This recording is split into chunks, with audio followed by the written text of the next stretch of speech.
Today we're going to be talking about the 8 things that we learned from round 3 in the NRL season. It is going to be a big juicy one. You're going to want to stay tuned for number 7. I think that's going to have a few eyebrows raising. But we're going to start nice and fast, so let's rip straight into it. If you are new, make sure that you do subscribe and give a like to the video. It does help us a lot. Anyway, let's rip straight back in. Number 1. Are the Roosters Pretenders? Yes, I'm asking the question. Is it something we learned? It's definitely something I'm pondering, and maybe you should be too.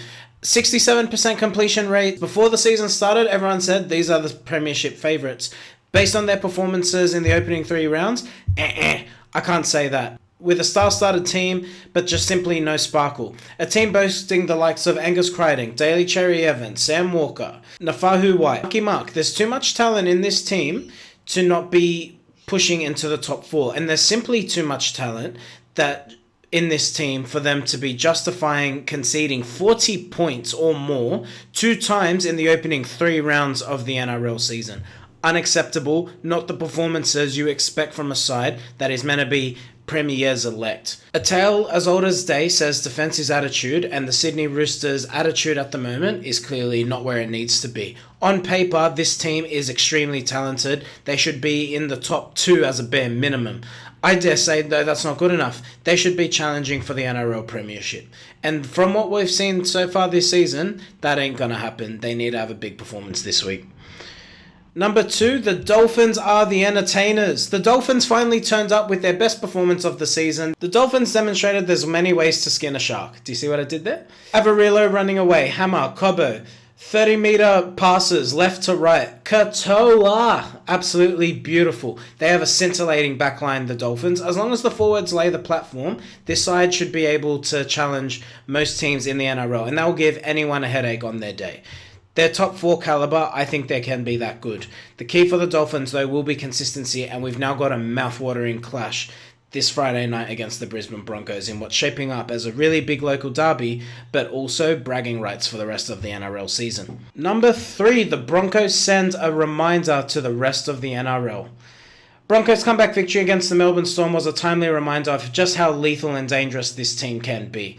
The current premiers have had a wobbly start to the season with an 0-2 start, but then against the Melbourne Storm, they look like they're going to tread the same way. Second half, they turn on mentally and they say, nope, you know what, we're going to do a tribute act to the grand final and we're going to make a comeback victory here, and that's exactly what they did. 2 tries to Jordan Ricky, who had arguably his best game of his NRL career, led by the likes of Reece Walsh and Ben Hunt with the polish on top.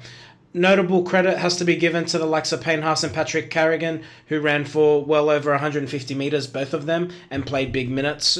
That's invaluable in today's game. Really big performance. I did a video on the Broncos earlier this week, which was the win doesn't mean anything, because for the Broncos, we know how good they are, but they need to find consistency. So can they back it up against the Dolphins? I guess we're going to find out pretty soon. Number 4, the Tigers cannot win ugly. This was the question mark for the Tigers. It wasn't about beating the Cowboys day 1 in Leichhardt. That's easy to get up for. On a nice sunny day, Tigers have been winning those games for the best part of the last 11 years. Where they've always been struggling is when they're against a tough opposition, when they need to dig deep, they need to show a little bit of resilience, a nighttime game, a bit of a dewy surface, and they let themselves down. They got themselves ahead against the South Sydney Rabbitohs, but they just simply crumbled. They were ahead at halftime. They got an 8-point try given to them. It felt like one of those games where they could have ridden their luck and just secured the victory. I know what you're probably yelling at the screen if you're a Tigers fan, but we lost our halves. I understand that. But the good teams find a way to win, and the Tigers just folded back into old habits. Yes, it doesn't mean it's the end of their 2026 season, but this performance tells me they're still going to be teetering in and around that bottom half of the top 8. Because on their day, they can be so dangerous, but the inconsistency and the inability to sustain a lead might just be their undoing this season. I hope I'm wrong. I want to see the Tigers do well. It'd be great for their fans, but this performance against the Rabbitohs definitely does leave more questions than answers. Number 5, Conor Tracey is Mr. Reliable for the Bulldogs. 213 metres run, 4 tackle busts, 1 try, 3 try savers. The Bulldogs fullback isn't flashy, but he's all effort and he has his share of talent. When you hear of other names spitting the dummy, Tracy turns up. We heard the likes of Bronson Cherry being dropped and attitude concerns when you see a performance like we saw from Conor Tracey, who won the Bulldogs the game. Let's not forget that. The Bulldogs would not have left Canberra with the 2 points if it wasn't for their number one. An absolutely brilliant performance from Conor Tracey. Well-deserved recognition in this segment. Steady Bulldogs defence is elite, but attack fails to fire. The Bulldogs, as we've said already so far this season, 91% completion rate, elite defence. You can't argue with those numbers. The Bulldogs are the epitome of being professional. They complete their sets, they kick long, they defend hard. And if you do that, and you keep the points out, you're going to win more games than you lose. The challenge for the Bulldogs comes at the pointy end. It comes for when they verse the teams like the Melbourne Storm, the Brisbane Broncos, the Roosters if they get their act together. The Bulldogs are going to be challenged against these sides who are capable of scoring points but also have gritty defence. Can the Bulldogs get their attack right? We saw against the Canberra Raiders that, again, they're still struggling. They had so much ball. They had so many 6-agains. They felt like they were camped in Canberra's 20-metre zone during the first and second half, but they really struggled to penetrate the line. The try that sees the Bulldogs secure the game with Jacob Preston going over was the first time I saw some creativity out of the ruck. Some brilliant play coming from Bailey Hayward. That needs to be more regular. There was a lot of passing off the deck from Bailey Hayward. If he can get a little bit more creative and grow into that number 9 shirt, I think we can see the Bulldogs attack flourish. There's still going to be question marks on the right-hand side. I thought Tuala defended really well, but it feels like the attack on that side for the Bulldogs has just died. You're so stacked on the left. You've got the likes of Matt Burden, Viliami Kickout, Stephen Crichton, Jacob Kiraz. It makes your mouth water. But then you look at the right-hand side, and with all due respect, Jacob Preston's a threat, but it's feeling a little bit lacking, and the Bulldogs definitely need to improve their attack. Whether that's a change of tactic or personnel, time will tell. Number 7, Tanah Boyd enters the elite half conversation. 658 kick meters, 1 try assist, and the number 7 in a 3-0 start for the New Zealand Warriors. Who had the Warriors winning 3-0 to start the season? Okay. He dismantled the Sydney Roosters in round 1. He's dismantled the Newcastle Knights. He's just brilliant. He is. Someone needs to study him. Does he have Neuralink in his head? Has he been downloaded with Andrew Johns' brain?